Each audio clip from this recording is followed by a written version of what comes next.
In a world of upgrades, one man showed us what true class really means. The flight attendant's voice was crisp, firm, detached. "I'm sorry, sir, but you'll need to move to economy." She wasn't speaking to a man. She was addressing a barcode, a boarding pass issue, a disruption in seat logistics.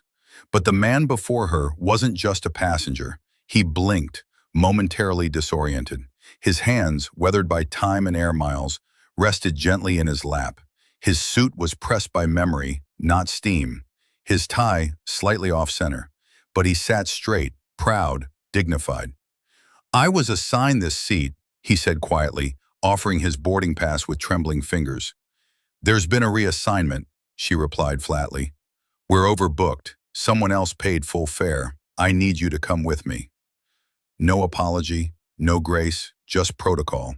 The man slowly unbuckled, stood, and gathered his worn leather bag, its surface stitched with faded tags from places most people only see in textbooks. Around him, whispers floated. "Guess you've got to pay to stay," someone muttered. A soft chuckle, averted eyes. No one stood. But 5 rows back, a teenager leaned toward his mother. "Mom, is that the guy from the ceremony? The one on TV?" Her eyes widened. She nodded.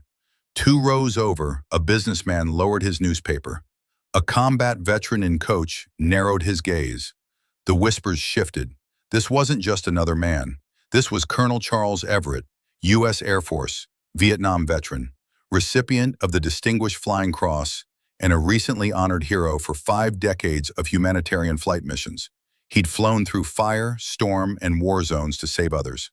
Not for headlines, for honor. And now he was being escorted to the back of a plane, like excess cargo. But fate, like flight, has a way of changing direction. Just as he reached the aisle, the cockpit door swung open. Out stepped the pilot, tall, crisp, purpose in his posture. He scanned the cabin, locked eyes on the scene, and spoke, clear, commanding. "Is there a reason Colonel Charles Everett is not in his assigned seat?" The cabin hushed. The flight attendant hesitated. "Captain, there was a ticketing issue. We had to—" He raised a hand. "Stop." The pilot moved forward, stopping in front of the colonel. "Sir, I'm Captain Ree Wallace. You flew with my father over Laos in 1971. He always said the only reason he made it home was you." Charles blinked. "David Wallace, your father?" "Yes, sir," the captain said, his voice steady with emotion. "You carried him out when his bird went down. He told me that if I ever met you, I was to stand at attention and shake your hand, and that's exactly what he did. Straight-backed, hand outstretched, he saluted, not as a formality, but as a son repaying a legacy." The cabin erupted in applause. "Find the person who took this seat," the captain said to the... The colonel shook his head gently. "Son, that's not necessary." "With respect, sir," Captain Wallace said, smiling. "Yes, it is."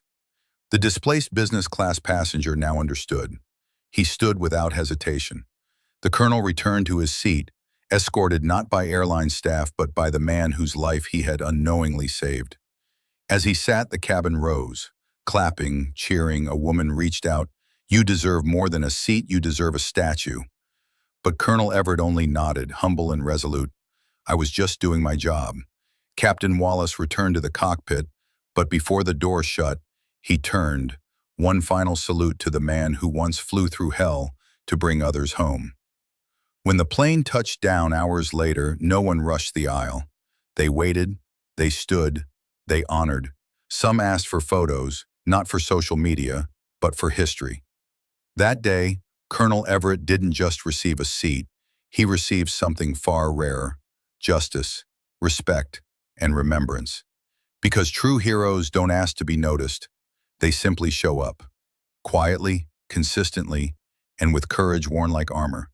If this story moved you, tell us where you're watching from. Like, share, subscribe, and drop a connection in the comments. For every hero who's ever flown under the radar.